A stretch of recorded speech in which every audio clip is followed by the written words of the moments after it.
Okay, welcome back.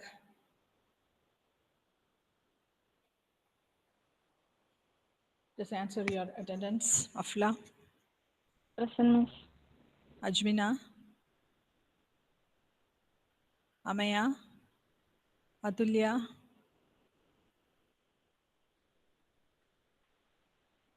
Drishya, Jyotish, Karthik, Present, miss. Kavya, Present, miss. Achigedas, Present, miss. Neeraj, Rangeet, Present, miss. Vaishna, Present, miss. Vaishnav, Anjali, Present, miss. Present, miss.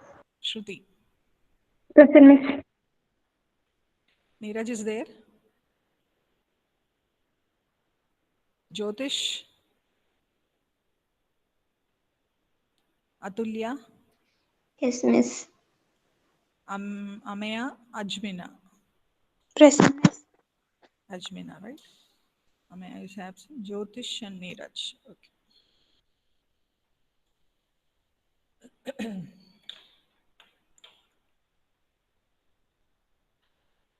Okay, we were just discussing about the Present, miss. Neeraj now.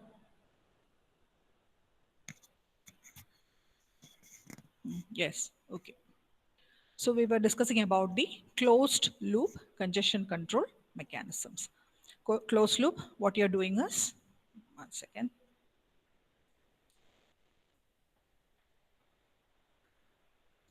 Closed loop, what you're trying to do? Can anyone tell? Closed loop congestion control? Try to remove the congestor. Louder, little louder.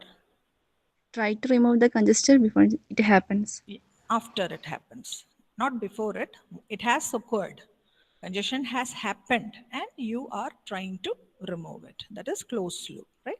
So you are just removing the congestion once it happened, right?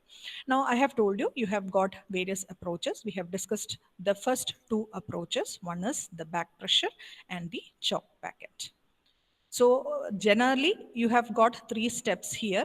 I have told you initially what you have to do is you have to identify, monitor the system where the congestion has happened, when and where the congestion has occurred. The second one is based on that you have to pass the information to the proper place. It can either be at the source side or towards the destination side so that they controls congestion. Now, based on that, you have to adjust some system parameters to get out of the congestion. And all these methods, they are just briefing about those three steps. You have got different approaches. One approach was back pressure, the other one was chalk packet, and the other one is implicit signaling and explicit signaling. So, sorry, back pressure, a node is congested. So what it does is it stops receiving packet from the upstreaming nodes. So what it will do, this will stop receiving packet from the upstreaming node. So similarly, finally, it reaches the source and it reaches an indication to source to slow down the process, right? So that is called it as the back pressure method. Now, second method, what I told was the chalk packet method. Once a node is congested, now what happens? It directly send a control packet towards the source to slow down the process. That is called it as the chalk packet method. Now, the third approach is implicit. As I told already, implicit signaling and explicit signaling. Now, what is implicit signaling? You don't have any communication between the congested node and the source. You have nodes which are congested and you don't have any communication between these two. The source itself, they will detect an implicit signal concerning congestion and they will slow down the sending rate.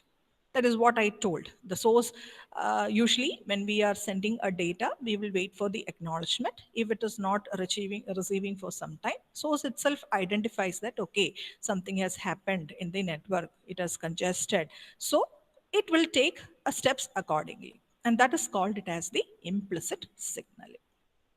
Right? Now, the fourth approach is called it as the explicit signaling. Explicit means the whenever a node that experiences, if a node that experiences congestion, what it does, it will explicitly send a signal. It will explicitly send a signal towards the source or destination. It can either be to the source or to be to the destination. Now, how it is done is you are making use of a signal or a bit. You are having a packet here. In that packet, you will be adding an additional bit, and that will be moving in two directions. One in the forward direction, the packet will move or the bit will move, and one in the reverse direction. Reverse direction means towards the source side it will be moving, and towards forward means towards the destination side it will be moving. So it will come to know, the source will, so once the bit reaches the source, it comes to know, okay, the node has congested, so it has to slow down the process. Okay, so that is called it as the backward signaling. This explicit signaling you can have of two types. One is called it as the backward signaling, and the other one is called it as the forward signaling. So backward signaling, the bit can be set in a packet moving in the direction opposite to the congestion. So it can warn the source that there is congestion and it has to slow down the process, such that the discarding of packets are avoided. Understood what is implicit and explicit signaling? Now that is backward. Similarly, the bit can move towards the direction of the destination, and the bit can warn the destination that there is congestion. Right? So these are the four different approaches for closed loop congestion control. One is back pressure, chalk packet, implicit signaling, and explicit signaling. Now, whenever this type of questions are asked in the question paper, or what you have to do is, if there is a diagram, it is better you have to just represent it with the case of a diagram.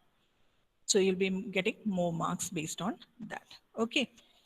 Understood these four approaches: back pressure, chalk packet, implicit signaling, and explicit signaling.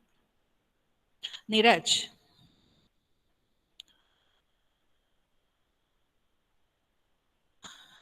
Neeraj is there?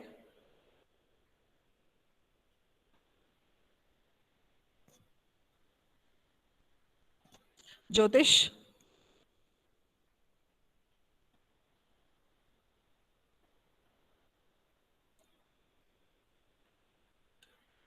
Jyotish is there? Vaishnav?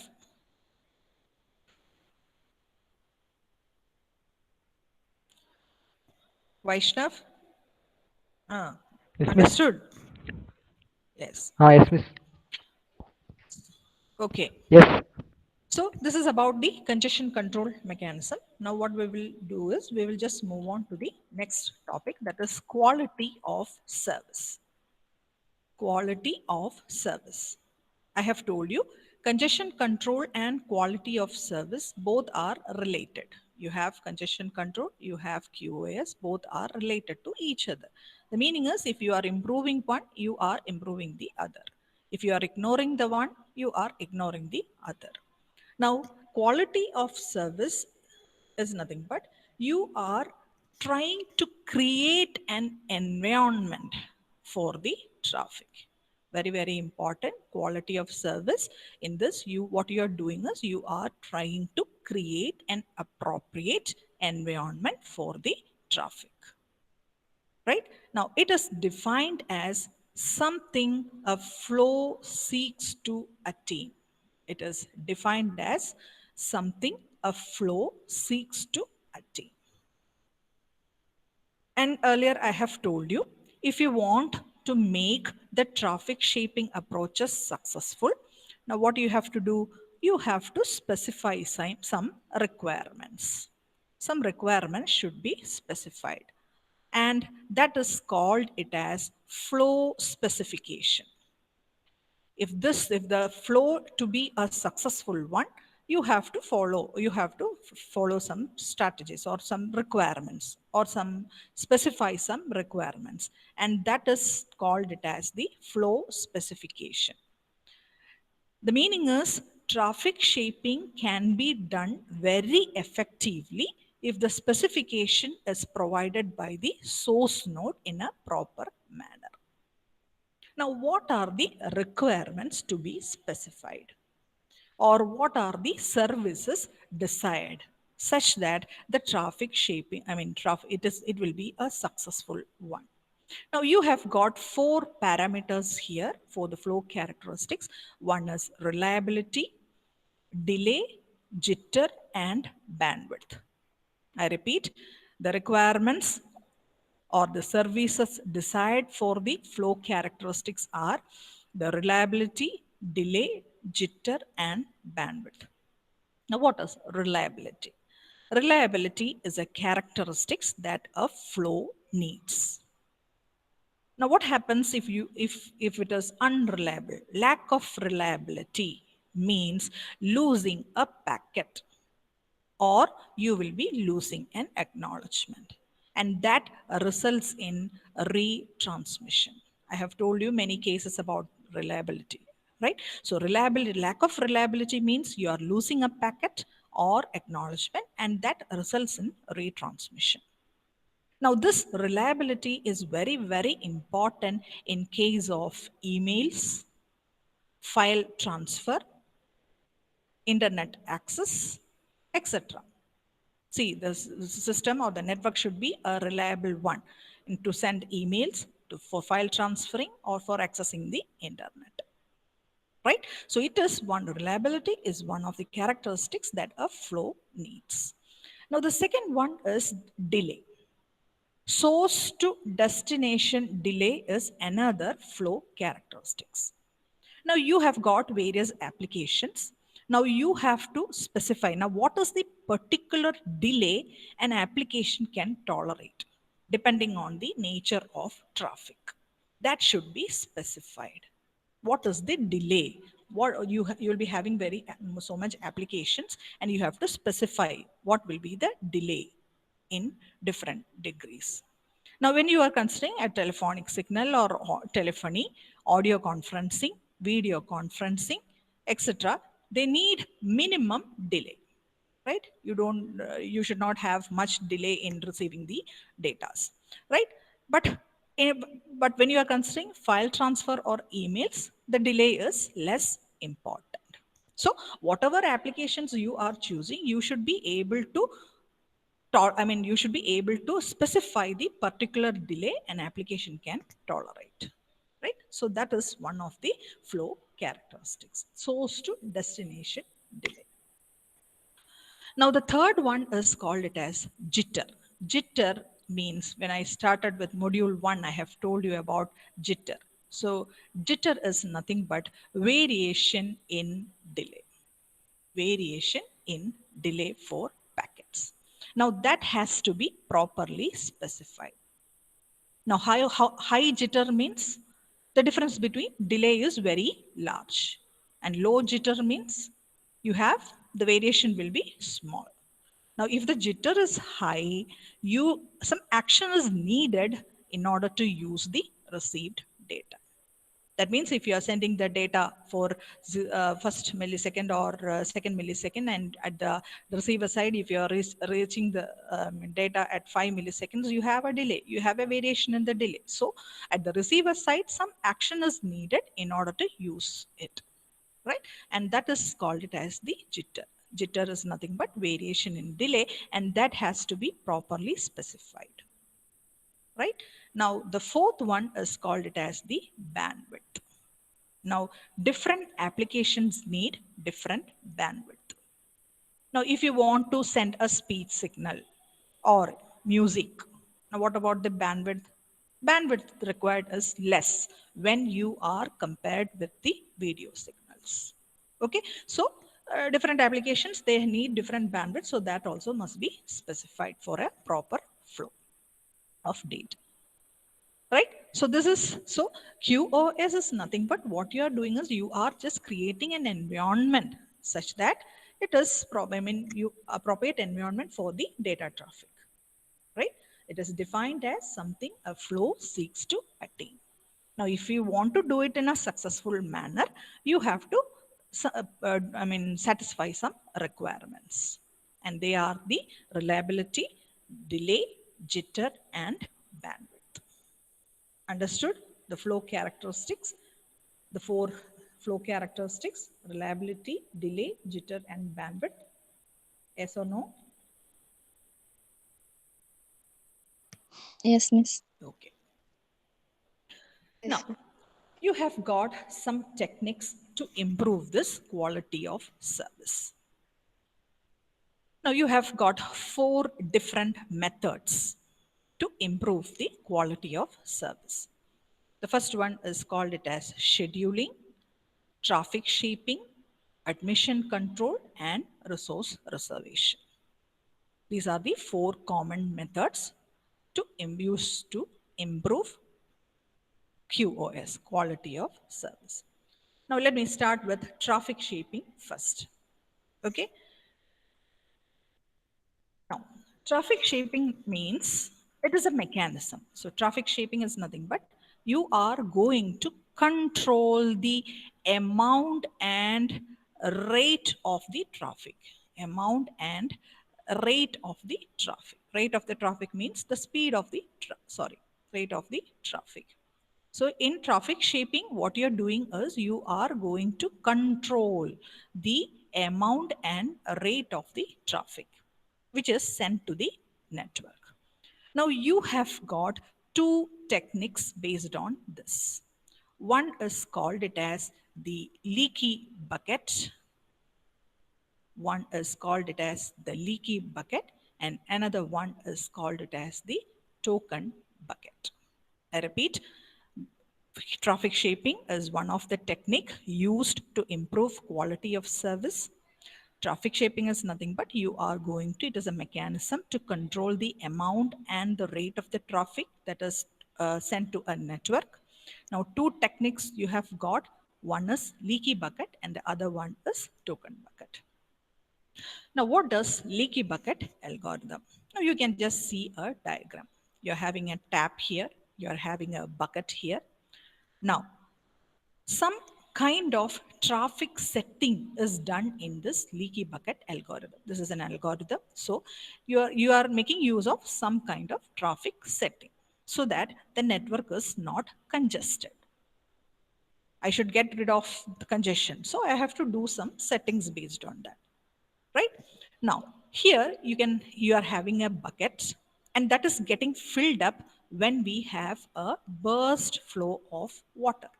See, initially when you open the tap, you will be having the water flowing in a continuous manner, and that you can call it as the bursty flow of water, right? Now, that will be on the top side. Now, at the bottom side, if you are making a hole, what about the output? You have a fixed flow of water. You have a bucket. When the water is, filling up from top to bottom, at the bottom you have made a hole, a small hole, so such that you are having a fixed flow of water at the output side. Now, once the bucket gets filled, now what happens? The water gets spilled out. So that they are called as the discarded drops of water. Right? So this concept is used in networks actually for controlling the amount as well as the rate of the traffic. Now, as far as network is concerned, how does it work? So actually this algorithm, that is leaky bucket algorithm, what it does is it will shape the bursty traffic to fixed rate traffic. That is very, very important. What you are doing is this algorithm shapes bursty traffic to fixed rate traffic, right? Fixed rate traffic. Now, how they are doing is by averaging the data rate. I will be just telling what is that. Okay, now what is the concept as far as network is concerned? Now, this is the diagram that shows. Now, you have the packet arriving here. Now, you will have a queue here. Now, you will be checking whether it is full or not. If it is full, you will be just discarding the packet. This is just acting like a bucket here, right? Like a queue. So if the queue is filled, you will be discarding the packet. Now, if not, the queue, what happens is the leaky bucket algorithm works such that it is removing the packets at a constant rate. At the output of a queue, you will be removing the packets at a constant rate. And that is processed by the processor and it is forwarded towards the departure. Understanding? You have a bursty flow here, right? Now, once it reaches the queue, the leaky bucket algorithm works, and what it happens, it removes the packet at a constant rate. So you are changing the bursty flow traffic to fixed rate traffic, right? Now, how can you better understand this? Now, suppose, imagine you are having a 12 Mbps data that is happening for 2 seconds. Now, what type of traffic profile is this? What type of traffic profile is shown here? This one?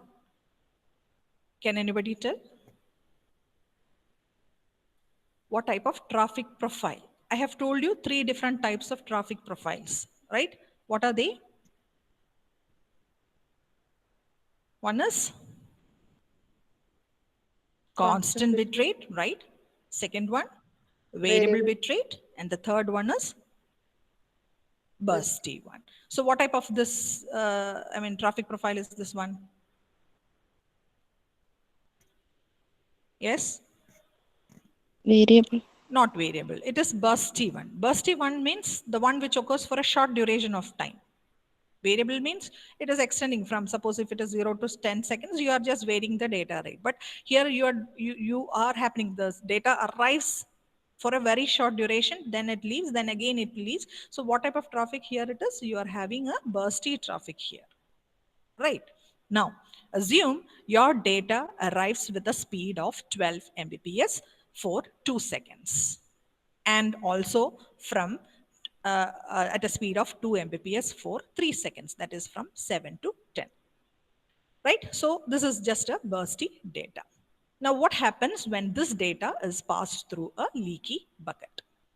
Once it passes through the leaky bucket algorithm, now you will be obtaining a graph like this. That is bursty data, it is changing to fixed rate data. Now here you have 12 Mbps. 12 Mbps. The meaning is per second you have 12 megabits bits data. So for 2 seconds, how many data you will have? You will have 24 megabits, right? Similarly, for 3 seconds, you have the speed is 2 Mbps, 2 MB. 2 MB data is there for 3 seconds. The meaning is totally you will have 6 megabits. Now, once I add these two, you will be obtaining 30 megabits, right? So this 30 megabits, I am just writing it for 10 seconds. 0 to 10 means the data rate is 3 Mbps. Right? The total number of bits will be 30 megabits. So the data rate will be 3 Mbps and you are getting a fixed constant or a fixed rate flow. That is the meaning of that. Understanding?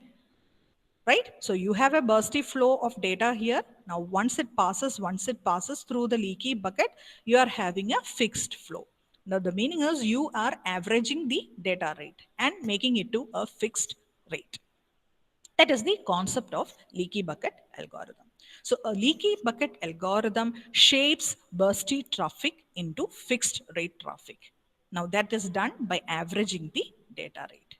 It may drop the packets if the bucket is full, right? So I have just told you about one technique for traffic shaping.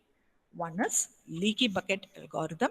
Leaky bucket, you assume you are having a bucket with a bursty flow of water initially, and you are keeping a hole at the output side or at the bottom of the bucket where you are maintaining a fixed flow of water. Now, once you are applying this concept to the network, it will work according to it. You will have a packet arriving at arrival. Now you will be checking whether the bucket is full or the queue is full. If it is yes, you have to discard it. If it is no, you have to put it in the queue and you have to take it out. And that is done by applying the leaky bucket algorithm. So if you have a bursty flow here, you are making it to a constant rate by applying this algorithm. Now, once it will be processed by the processor and reaches the departure side. Right? But you have a drawback in this leaky bucket algorithm. Now, what is the drawback in this? Right? So this all things what I told is in the case of bursty traffic. That means if it is a bursty traffic is the reason for congestion. Right? Now, what happens when the network is not congested? Or there are only few packets in the network. Now, what happens at that time? Now, if you apply the leaky bucket algorithm, now what happens? Again, the controlling takes place and the traffic will be in a fixed manner at the output side. Is that is required if there is no congestion? Fewer number of packets means it can be delivered at a higher rate, right? But if you are making use of leaky bucket algorithm, that is not happening. That is the drawback of leaky bucket.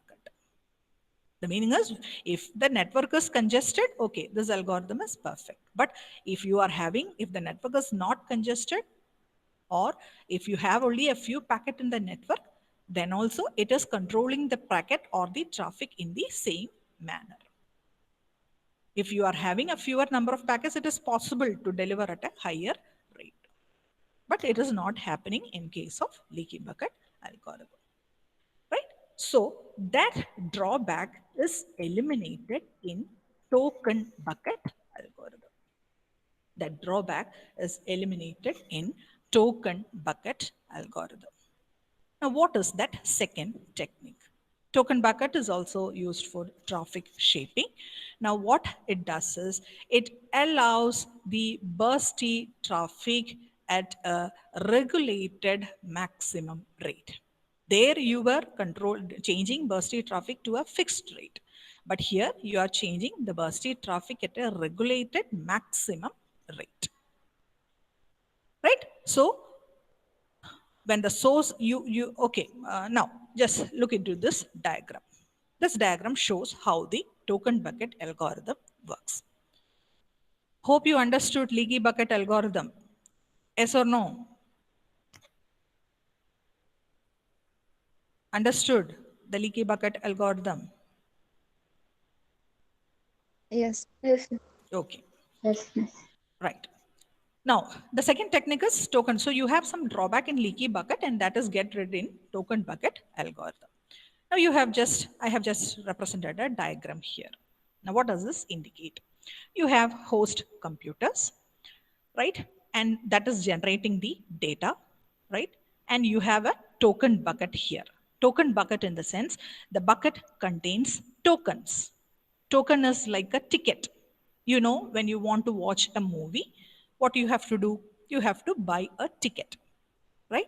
And if you are buying the ticket, then only you will be able to watch. The security or the watchman, he will allows you to enter the cinema theater, right? Similarly, every packet, if they want to leave the interface, this is acting as the interface.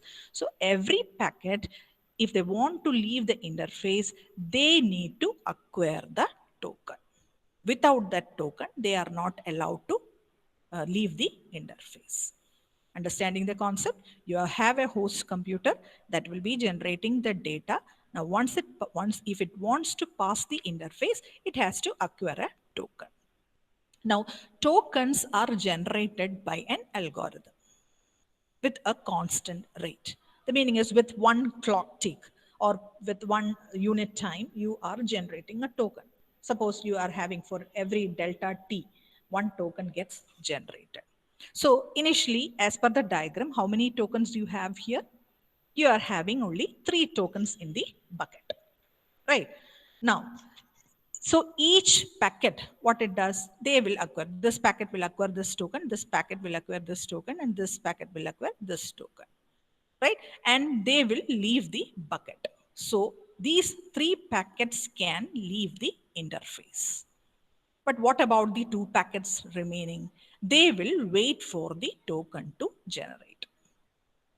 They will here, now you don't have any tokens here. So these packets, they are not able to pass the interface. So they will wait until it receives the token. They are also able to pass the interface. So what is the concept is, once you have a bursty traffic, suppose if you have, so imagine you have 100 tokens here. What is the meaning of that?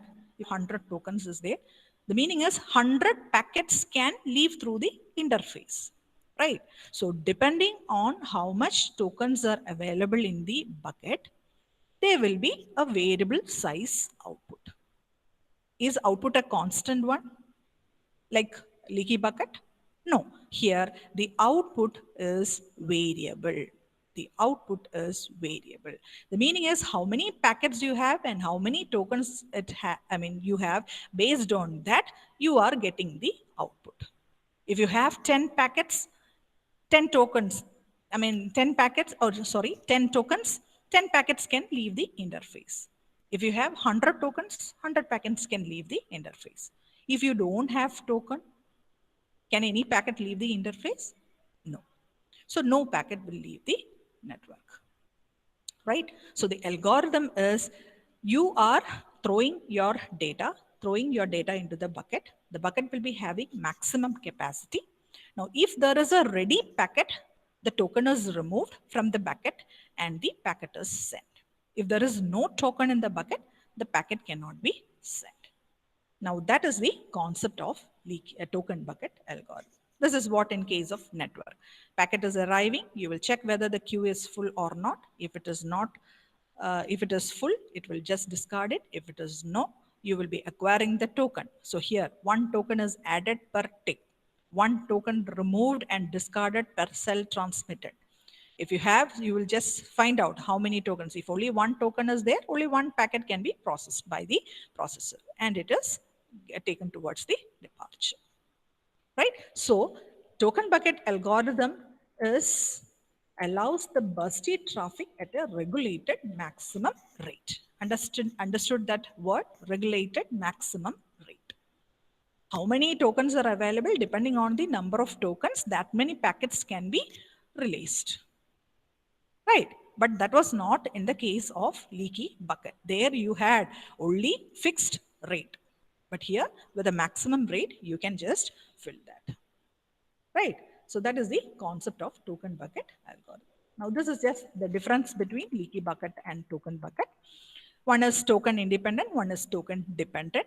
Now, overflow is if it is the parameter. If the bucket overflows, packets will be discarded. And if the bucket overflows, tokens are discarded and not packets in case of token bucket. Now, the data flow rate, I have told you, it is constant in case of leaky bucket. Here you have variable one. Bursty traffic, it is not supported if sufficient tokens are available. Right? Packet transfer, it continuously with a constant rate. If tokens are available only, the packets can be transferred. Okay. So these are the 2 techniques that are mainly used for traffic shaping, or these are the techniques that are used to improve the quality of service. So you are creating an environment such that you are avoiding your congestion so that the data can flow in a proper manner. 2 techniques I have told you. 4 techniques you have. One is scheduling, traffic shaping, then control, etc. But I have told you only the traffic shaping thing. Traffic shaping, you have got 2 techniques. One is the leaky bucket algorithm. The other one is the token bucket algorithm. Leaky bucket, bursty traffic you have a fixed flow at the output side. But in token bucket, you have maximum rate at the output, depending upon the number of tokens what you have. If you don't have any token, no packet is allowed to pass through, enter the network. Understood these 2 concepts? Yes or no?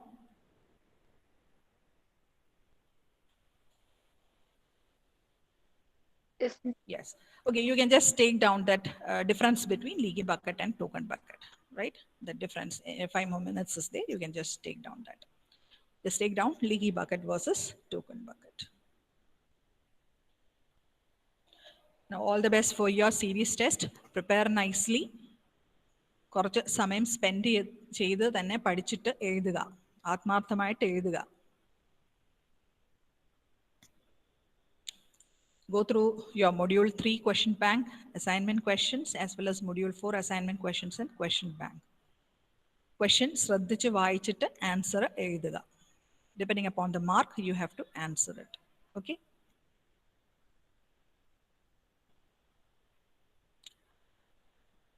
And handwriting wise, Neeraj, കുഞ്ഞെ ഇച്ചിരൂടെ ഒന്ന് clear ആയിട്ട് എഴുതുക കേട്ടോ. കഴിഞ്ഞ പ്രാവശ്യം ഒത്തിരി ഡിഫിക്കൽട്ടായിട്ടാണ് ഞാനത് വായിച്ചെടുത്തത്. അതും സ്കാൻ ചെയ്യുന്നത് ബ്ലേഡ് ആയിട്ടാണ് വരുന്നത്, നീരജിൻ്റെ സ്കാൻ ചെയ്ത് അയക്കുന്നത്. അത് എന്തെങ്കിലും വേറെ സ്കാനർ ഉപയോഗിച്ച് സ്കാൻ ചെയ്യാൻ പറ്റുമോ എന്നുള്ളത് നോക്കുക. It was very difficult for me to read it. So this time at least കുറച്ച് ഗ്യാപ്പ് വിട്ട് നല്ല രീതിയിൽ എഴുതി സബ്മിറ്റ് ചെയ്യുക. ആൻഡ് കാർത്തിക് ഓൾസോ കാർത്തിക്കിൻ്റെ ഹാൻഡ് റൈറ്റിംഗ് കുറച്ച് അകത്തി എഴുതുക, അടുപ്പിച്ച് എഴുതാതിരിക്കുക. അകത്തി എഴുതിയാലേ എനിക്കത് പ്രോപ്പറായിട്ട് വായിക്കാൻ പറ്റുകയുള്ളൂ. സോ മൈ റിക്വസ്റ്റ് ഇസ് ആത്മാർത്ഥമായിട്ട് എക്സാം എഴുതുക. കോപ്പി അടിച്ച് നമുക്ക് എഴുതാൻ പറ്റും. That is I believe you people, right? So whatever you have studied, you just attempt that questions and put it in the paper. Okay, now just take down that difference, leaky bucket versus token bucket.